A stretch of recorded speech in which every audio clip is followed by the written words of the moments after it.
ఇది నా ఇల్లేగా, మా ఇంట్లోనే ఉన్నాను, హైదరాబాద్లో ఉన్నాను. సో నేను విన్నాను పొద్దున్నుంచి, నాకు ఫోన్లు రావడం జరిగింది. నేను కూడా వీడియో క్లిప్ చూశాను. మన మీడియా మిత్రులు చాలామంది నన్ను అడిగి క్లారిఫై చేసుకున్నారు. వాళ్ళ దాంట్లో రాలేదు నాకు తెలిసి.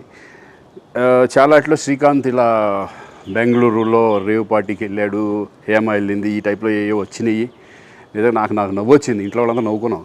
ఇదేంటిది, మొన్న ఏమో విడాకులు ఇచ్చి పిచ్చేశారు నా భార్యతో, ఈరోజేమో రేవ్ పార్టీలకి వెళ్ళాడు అని వచ్చేసినాయి. కానీ ఒకటి వాళ్ళు కొంచెం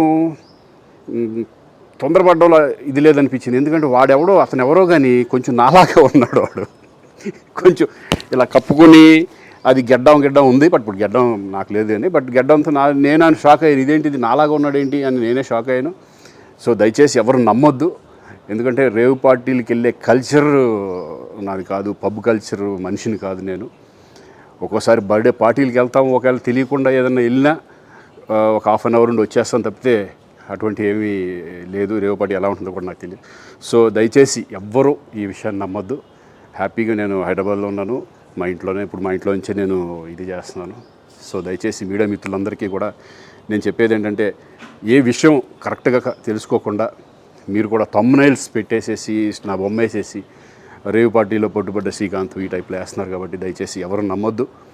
అది అతను అలాగా ఉన్నాడు అనే ఒక విషయంలో మీరు పొరపాటు పడి ఉంటారని నేను అనుకుంటున్నాను.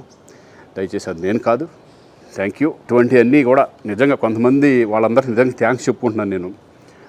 కొంతమంది మీడియా మిత్రులు నాకు డైరెక్ట్గా తెలుసు కాబట్టి, వాళ్ళ ఫ్రెండ్స్ లాగా నన్ను ఇచ్చేస్తారు కాబట్టి, వాళ్ళందరూ నన్ను డైరెక్ట్గా అడగడం, నేను చూసి ఇద్దరు నవ్వుకోవడం, వాళ్ళు వాళ్ళ దాంట్లో వేయకుండా చూశారు కొంతమంది. వాళ్ళందరూ కూడా నేను థ్యాంక్స్ చెప్పుకుంటున్నాను.